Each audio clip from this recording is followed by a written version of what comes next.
What is up, guys? It is Simba here and welcome back to another team racing video on F124, and today we are back at COTA, this time for EML's Texas Grand Prix. If you haven't seen the last race, which was in Miami, be sure to check that one out before you see this one, because we're coming off a pretty decent result from that race in AEC, and I think you should go check it out. It was a pretty decent race, all things considered, but here we are around COTA, and as you guys know, it is one of my worst tracks, if not my worst track on this game. It's definitely one of my weakest ones, that is for sure, and Monaco exists as well, so it's going to be a tough one, but make sure you hit the like button and get subscribed for more league racing content on F124. We're going to be going all the way until F125 comes out, and to be honest with you, I'm not too sure how to feel about F125, but I think we'll cross that bridge when we get to it. But the signs so far are not very promising, and that is all I'll say about it. But going into this race, as you guys know, I did this race in World, on this very track in World, and it did not go to plan. But going into this one, I actually put the time in, changed my setup a little bit, and we're actually finding a lot of confidence. And this first lap, a 30.1 puts us P2, albeit 3.5 tenths off EV Plex, who has been flying in form recently after he got a podium in World at Silverstone in a sprint weekend. So we're down in P9 as we go into the final lap of the session, and I'm actually fancying my chances to jump ourselves quite a way up the order. Let's see if we can do it. Going into turn 1, braking on the curb down to third gear, we don't exactly nail the turning point for the first corner. You saw us have a bit of a hesitation on the steering wheel to make sure we hit the apex, but now we are 3/4 of a tenth down, so we've got some time to make up here. But as we swing it through this right-handed and flick it back to the left, we do a pretty nice job of it. Unfortunately, the first sector is a 7.21 as we're right on the limit of track limits there through that right-hander before the left. And we've done a pretty decent job to overturn the margin deficit and go a tenth up. As we go into turn 11, we get a pretty nice exit and a pretty early on the throttle as well. And we're half a tenth up. But it might not be looking great right now, but the time is in the final sector as well. So let's see what we can do about it. Down into turn 12, down to third. The car nicely rotated through there as the stream lags away a little bit. We shift down to third gear for this right-hander. Now we're going to set up from the right to the left, opening up this corner as much as you can to nail the apex. And again, it didn't look as if we took the throttle at the earliest point, but it's a decent exit nonetheless, and we're a tenth and a half up. My teammate, FRT Nico, out of the race. He's binned it on his final lap as we send it through the penultimate corner, and the Delta flies up. As we go find the final corner, we lag through it with the stream. It wasn't the most aggressive corner, but we crossed the line at 30.0, and it's the same time as my teammate in second place. We tie with the second EV driver as Plex goes for a spin. Nah, that wasn't it, man. That was not it. It was half a tenth off. It's just my middle. However, you can hear my reaction at the end of the session, and I was a little bit disappointed because my PB could have been one which could have been for pole position. So it is P5, I'll take it. You know, pretty solid stuff. The third, fourth and fifth were literally on the same time. We were just unlucky that we did ours last. Nico in third as well, which means we're in a very solid position for the race. And EV Plex, the only man in the 29s alongside Quartz. Again, he's probably their most informed driver, EV, at the minute. So let's see what we can do from 5th on the grid in COTA. So here we go then, time to start the race. And race pace was also feeling pretty good, as you know. That is my strong point in these F1 league races. But we're going to see what we can do from 5th on the grid. Nico just in front of us in third place. So I'm fancying my chances for a big result here in the Circuit of the Americas. So here we go. 5 red lights in front of us for the Texas Grand Prix for EML's 11th round of the season. Oh, no, never mind. The stream completely lags away. We're in Sector 1 already. And in a few moments' time, you're just about to see my stream completely capitulate. This wasn't ideal. I've actually managed to record this race. So let's try again, shall we? So let's try again. Here's the start of the Texas Grand Prix. 5 red lights in front of us.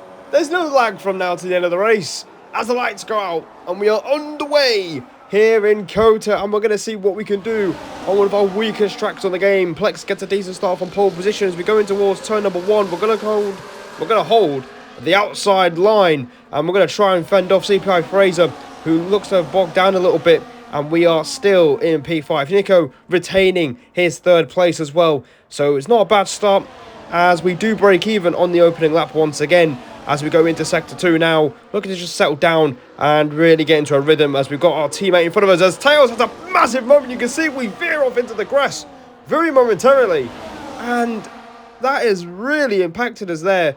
Tails is down at the back, and we're now under pressure from NLR Gavroche. We try and fend him off around the outside, and we do manage to do that. We're still in 5th place, albeit we did lose the place to CPI Fraser in the McLaren, and it was quite a hectic start there. I almost shot myself, being honest with you there, but we are starting lap 6, and things are quite away calm. And you can see now FRT Nico, my teammate, has taken the lead of the race, and he's in P1. We're in P5, as we're looking to try and follow our teammate up the order and put ourselves in the best position possible for when that pit stop phase arrives. We are on 1 warning by lap 6, so that's not too bad at all.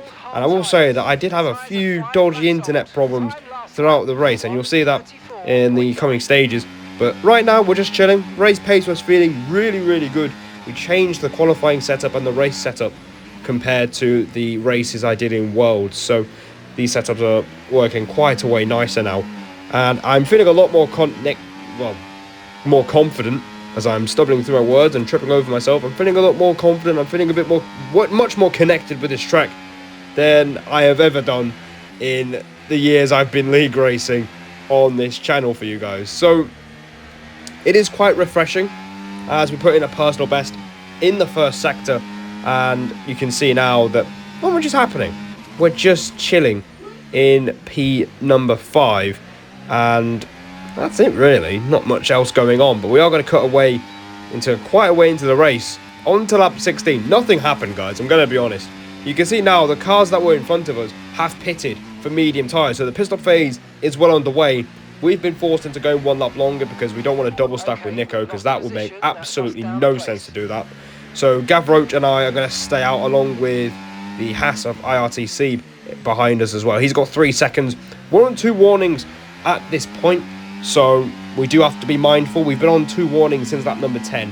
I was trying to make sure I recorded everything, and I definitely might have missed out a couple of things, or I've recorded segments of the race where nothing was really happening. Obviously there might have been a few swapping and changing going on in front, but you know, that's not really the most productive use of, you know, putting the video together for you guys. Of course, I'm trying to be as entertaining as possible. Just seeing cars swap in front of us isn't that exciting. So we're going to see what happens in the second half of this race. We're going to box on the end of lap 16 for medium tyres and follow Gavroche into the pits. And you can see that's me pausing the game, just making sure I'm recording things. And I tried to get my stream back up momentarily, but that was just not happening whatsoever. So we're going to just stick with recording this race until the checkered flag drops here in Texas. And we come out of the pits, and you can see Gavroche gets a very nice launch out of turn 1. And at this point, I'm just hoping that he doesn't gap us with DRS, because DRS is everything on this game, as you guys know. There could be trains, you know, there could be up to 20 car trains if they wanted to, if people wanted to, on this game. That's how cracked DRS is, and if you don't have DRS, you're essentially finished. And that's the problem we're going to be facing for the majority of this second stint, because you can see the cars ahead of us are around 3 seconds in front. So that's the effect of the undercut here in the Circuit of the Americas. The undercut is a very powerful strategy. Obviously we tried that in World, but we boxed way too early, so we're actually on par, well, on the similar strategies as everyone else, except we've just gone 1 lap longer, as Finley is slowing up Gavroche a lot through sector 3, and he goes retreating into the pit. So Gavroche has got to be frustrated with that one, as he does let us through, as we do pass him at the start of lap 18. So this is exactly what the second stint of the race is going to be like for ourselves and Gavroche. Sieb is also close behind us on 3 seconds, serving as a reminder to make sure we don't get that third warning. Otherwise, we are not really going to have much of a chance of gaining any more places, along with our teammate, who is still at the front train, and he is still running in the top 4 as well. So Nico putting himself in a really good position to potentially grab a podium, or maybe even win the race. It's not over until the checkered flag drops in league racing on F1 24. Anything can happen in the closing stages, as we've seen before, as Gavroche goes straight back past us on lap 18. We're still putting in some pretty decent sectors. We've put in the fastest first sector of anybody, and we put in the pretty decent middle sector, our personal best in the middle part of the lap. And you can see the gap between ourselves and NLR Kuhlmann is 3.5 seconds. So we have got some work to do. And I was quite disappointed to find out that the undercut has hit us this badly, because I was thinking it was about to be 2 seconds, but it's probably around 3, maybe even 4 if we don't get a move on. So we are going to set a personal best of a 33.2 at the start of lap 19, and we're going to go straight back past Gavroche here and down the back straight towards turn 12. We do get past him, and we are up into P6 once again. And this is probably going to be our position on track as well, as no one else has pitted in front of us. Everyone was pretty much behaving on strategy here today, which is nice. You know, it's nice to see us racing on merit instead of having last-minute safety cars and stuff like that. And we're still putting in personal bests in the middle part of the lap, so this pace is feeling good. It's just a bit of a shame that, you know, we didn't... Well, we were never really in front of Nico, so we were never going to get the preferred choice. But I made sure that Nico pitted first, because he's the car in front, so he should get priority to pit to give himself the best chance of winning the race. So on to lap 25. Again, not much is happening, as we were just swapping and changing with Gavroche with the DRS, but now you can see that the patience and the teamwork with the Kick Sauber is starting to pay dividends. We are slowly but surely reeling in those cars in front. You can see that Gavroche is just over a second. I believe the gap's 1.3 or 1.4 seconds now as we go on to lap 25, and we're going to cut to lap 26, or lap 27 I should say. It's 26, and you can see by the time we get to the next lap, we are in DRS range, and the timing of this is really important, because now that means it is an 8-car train for the race victory, and we have an opportunity to maybe snatch some places at the very last minute of this race. So a top 5 or even a top 4 could definitely be possible. We just need to make sure we time our moves properly. And at this point, guys, I will say the tyres are actually feeling alright. They're not dropping off after 8 laps, which is quite refreshing once again. But on to lap 27. Remember, still on 2 warnings. Still got to be careful with track limits, as it's very hard to stay disciplined with track limits, as it's so easy to get a 3-second penalty.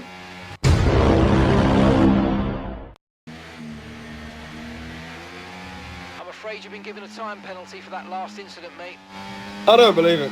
I do not believe it. The timing of this could not have been any worse. With a lap and a half to go, we've got ourselves our 3rd warning of the race, and that is a 3-second penalty, and that immediately throws us out of any chance of getting a top 5 in this race. As you can see, it's made worse at the fact that you can see that there are cars in front of us absolutely going at it. It's nearly 3 wide going into turn number 13. As we go through 14, 15 and 16, there's still side-by-side action going on. Nico is right in the thick of it as well, and it's crucial, as this is race-defining stuff. If you're not careful and you have a collision, it's basically game, set and match. As I believe that's Quartz getting all tangled up there through the triple right-handers. Fraser is moved up a place. Kuhlmann is looking to go up the inside. Can we get to the final corner? He's up the inside of Fraser as well. So the NLR drive looking to take 2 places in one go. And you can see it's all kicking off. But 1 lap to go. We're not going to give up. There's still chances in front of us. Gavroche looking for the inside line at turn number 1. He gets squeezed out by the Ferrari. He gets a 3-second penalty. And we sweep round the outside. And we're up into P6 at the start of this final lap. We were working together for the majority of the race with Gavroche. And we get him back at the very first opportunity, an opportunistic moment in this race, as now the gloves are going to be coming off well and truly, as everyone is fighting for track position. It's a 5-way scrap for the race win. Of course, we're in this train, but we've got that 3-second penalty hanging over our heads, and, you know, to make it even better, we get a 4th one, because why the hell not at this point? But we're still pushing. We're not going to give up. There is still half a lap to go, and there are 2 positions in front of us that we could grab. If we get this right, we're going to move to the inside line of Court going into turn number 12. And there's a little bit of lag there as he spins round through the corner. Coolman gets away with it, so do we. But there was absolutely no contact there, you could see.